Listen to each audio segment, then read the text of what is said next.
Another day, another J. Fern's wife story. Pagkatapos kong ang markingan at bakunahan ang mga sisiw, ay pinagsama na namin sila sa kahon.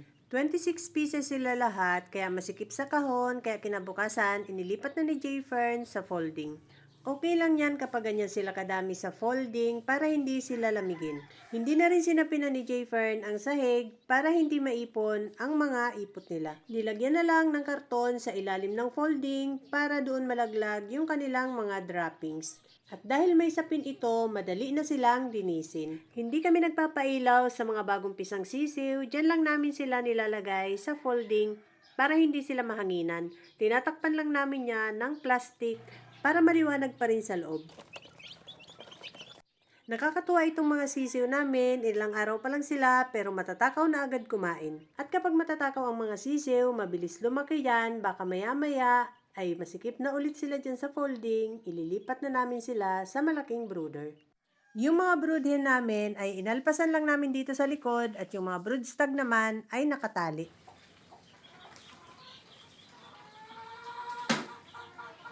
Walong inahin ang nakaalpas dito sa likod at yung dalawa namang brood stag ay nakatali.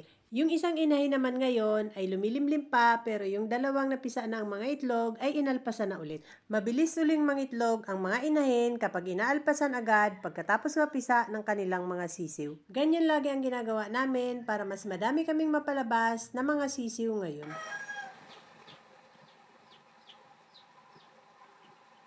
Egg 1,000 ang pinapainom namin sa aming mga inahin at mga brood stag para gumanda ang quality ng mga itlog nila at nakakatulong din ito para dumami ang kanilang mga itlog.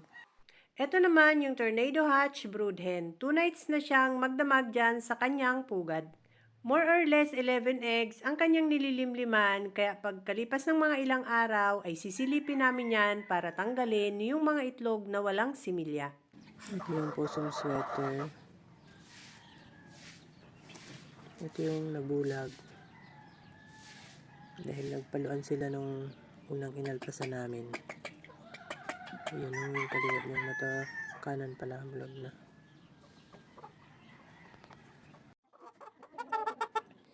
Ito yung mga pinakahuling kapisa namin nung nakaraang breeding.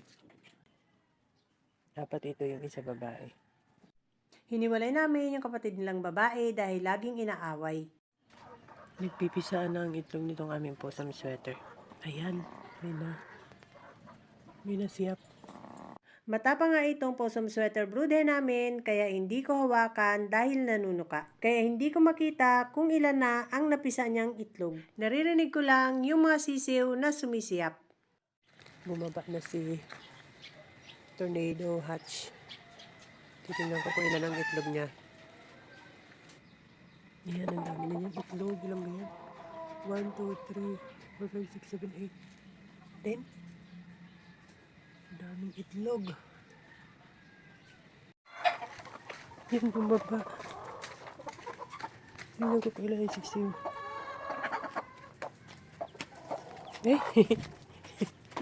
Sisilipin ko sana kung ilan ang napisa sa mga itlog niya, kaya lang bigla naman akong hinabol at mukhang mamamalo. Kaya hinayaan ko na lang siyang makabalik ulit sa kanyang pugad.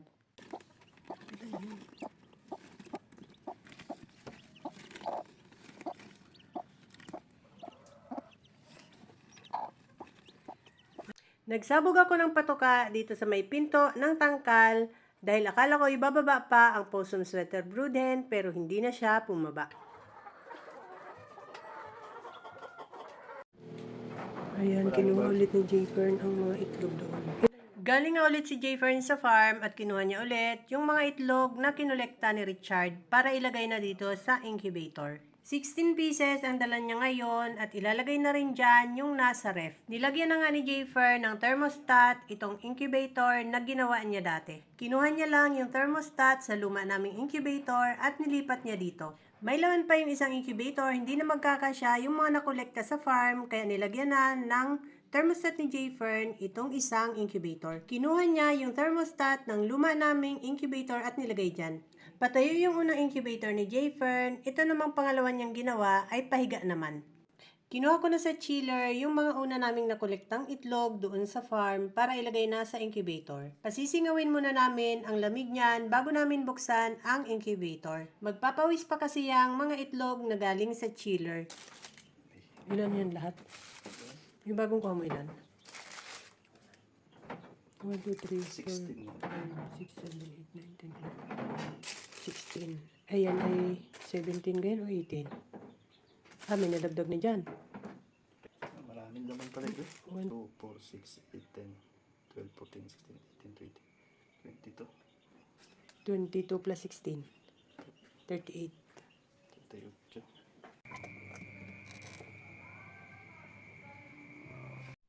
Kinabukasan pagising ko ay kinuha na pala ni Jayfern yung mga napisang sisiw ng Possum Sweater Brood Hen. 8 sisiw ang napisa ng Possum Sweater Brood Hen at yung isa na ipit. Meron pang isang itlog na may crack at nilagay na lang ni Jayfern sa incubator.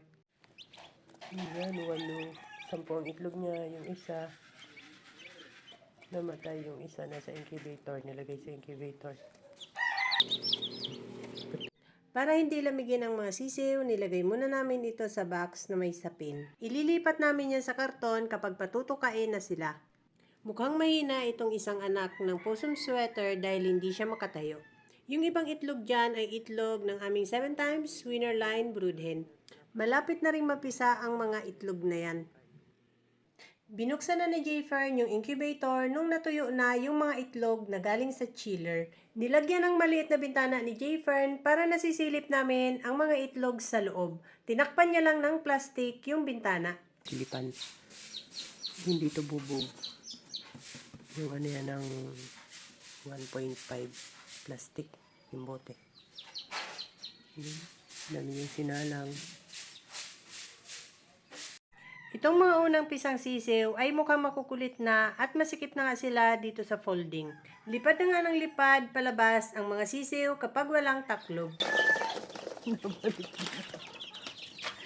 Nabalik ko naman. Yung mga kulay brown na sisiw ay anak yan ng aming 7 times winner line brood hen na napisa na sa incubator. Yung dalawang light ang kulay ay anak naman ng Golden Boy Gilmore brood hen. At itong nasa karton naman ay anak ng Possum Sweater brood hen namin. Pagsasamahin na namin silang lahat. Pagsasama-samahin na namin ang mga sisiw sa isang kahon, kaya kailangan na silang markingan para may pagkakakilanlan sila. Kaya importante sa mga manok na may marking para alam namin kung ano ang mga bloodlines nila. Sa pagbabakuna naman, iipunin muna namin ang mga napisa sa loob ng 1 buwan bago kami magbakuna. Hindi naman kasi maramihan ang mga papisa namin, kaya ganun ang ginagawa namin para makatipid dahil mahal din ang bakuna. December 15. Hen hatch at incubator hatch. Hen hatch tapos 3 incubator hatch. Malaki naman yun. Ang bagong lipat sa brooder. Hindi na sila sikip. Etong mga unang napisang sisiw ay nilipat na dito ni Jayfern sa mas malaking brooder dahil masikip na sila sa folding.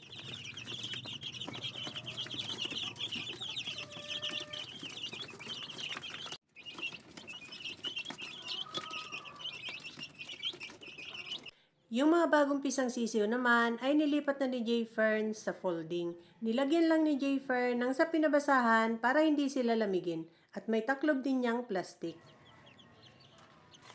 That's all guys. Thank you so much for watching. Please like, share, and follow for more. See you on my next video. Bye!